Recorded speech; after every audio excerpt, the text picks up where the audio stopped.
Hi, my name is James Malone. I'm here to tell you all my opinions about music and actually convince you why my opinion on music should matter to you. Mostly, I guess, start by telling you what music meant to me when I was a kid.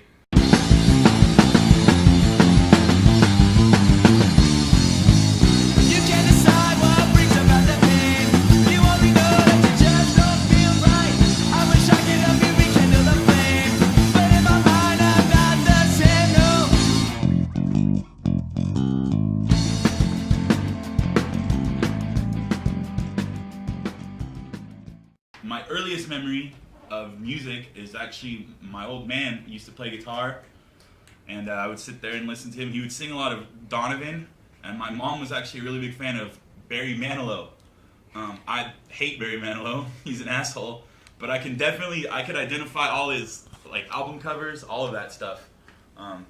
According to my mom, my first concert I ever attended actually was Barry Manilow because she was pregnant when she went to go see Barry Manilow, pregnant with me, so somebody probably should have called CPS at that very moment and not forced me to go through such a thing. Could have been taken away right away, yeah. And then growing up, I was always fascinated with music, so I would, in the mall they used to have those big, circular things, before they had the fountain. It was just a flat thing. It was a stage, and I'd stand up there and scream songs badly. Also had all the old school Sesame Street EPs, which were freaking awesome. There was one, it was the cover of Saturday Night Fever, but it was Grover dressed up like John Travolta. Oh yeah. It was awesome. And then it was they had Big Bird, it was Big Bird as Barry Gibb because he had the same shaped head. you know. And then it was I think it was Oscar the Grouch, and I forget who the other guy was, but they were standing there. There's a song called Macho Duck, which was obviously a takeoff of Disco Duck and Macho Man. Mm-hmm. So I was a big fan of that song, so I'd sing those songs. So obviously you can tell that I got a very strong start in deep music, What about once you hit your teen years? How did music start to affect you then? When I was a teenager, I really thought it would be a great idea to be in a band, and I was in a band that I won't name. And it turns out being in a band is not such a good idea because I really like performing, but I actually hate practicing. It's horrible. I don't want to do it. I just want to get up there and jump around on stage and act like an asshole. When I was a teenager, I grew up in the 90s, as I'm sure I think we all did. Yeah. So obviously I was a fan of, the grunge thing. Although I find a lot of that music fairly annoying now. For example, we were discussing Dave Grohl the other day. I find that guy increasingly objectionable with each passing day. Can he ever say no to anything? Is my question. If I was actually asked Dave Grohl if he could ever say no to anything, he would say yes to that question, which would cause a time paradox. Actually, so, and then we would be in a lot of trouble because, Dave Grohl saying yes to a question. I'd like to think that he'd sing the lyrics to Everlong to you when you ask That's exactly what he would do. With his camel face. Camel beard. That guy's something else. When I was a teenager, I enjoyed music a lot more, but like I said, I hate practicing. I used to be more dedicated to practice, and as time has gone on, I learned that I hate practicing more and more, actually.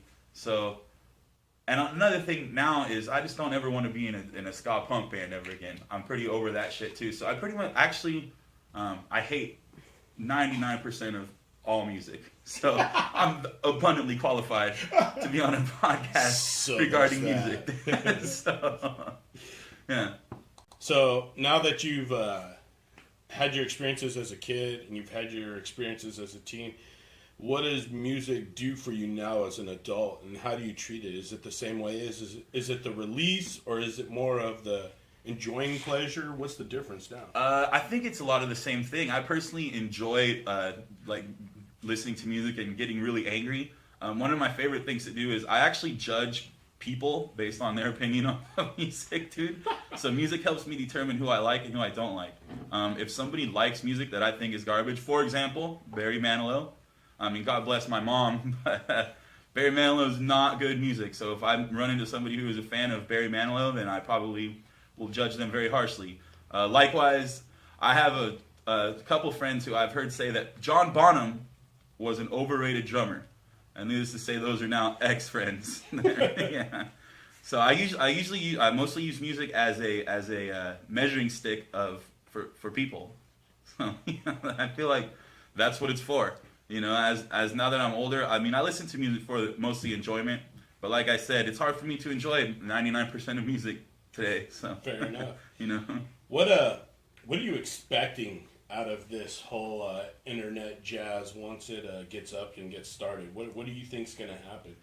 I think I will be able to quit my day job and be the richest person since Adam Carolla. You know, somewhere in there. Or at least be able to meet Dave Grohl. Yeah, there you go. And again, ask him a question. If not only to just confront celebrities, why else? That's exactly what it is, really, dude. I would like to one day be able to actually speak to Mike Love. That reminds me of my Mike Love story. It was the worst, dude. This guy walked up to him, I shake his hand. I'm like, hey, man, it's really great to meet you. First of all, he walks in, and everybody just, I mean, there's famous people there. There's John Stamos is there, Uncle Jesse. Tony Orlando is there, Tom Jones, lots of famous people. And Mike Love walks in, and I walk up to him, and, you know, everybody's just like, hey, look, it's Mike Love. First of all, this guy had to be ridiculously fashionably late to the party because his band was playing a show in, you know, Reading or something like that. So he showed up late to this party, and everybody sees him. And they're like, "Look, it's him." So I'm like, I'm just about drunk enough, so I'm gonna go talk to this guy, and I'm gonna ask, you know, just tell him, "Hey, man, thanks for the music that you put into the world. I really appreciate it." In the back of my mind, thinking like, you gruesome son of a bitch. Like, why can't, you know, why don't, you can't, and he's wearing his Beach Boys hat too, which I'm like, that's funny because there's only one Beach Boy in your band, and it's you, so shouldn't it say Beach Boy on your hat? Or with the Z? Yeah, right, because he's from the streets, he's hard, he's Mike Love. And he looks at me, and he's wearing all his gold rings, he looks at me, and he just shakes my hand, and he winks. God. He doesn't say a word. He doesn't say, hey, thanks, man. You know, it's always nice to meet a fan, anything like that. Even if he would have talked down to me, it would have been nicer than him winking at me. Really.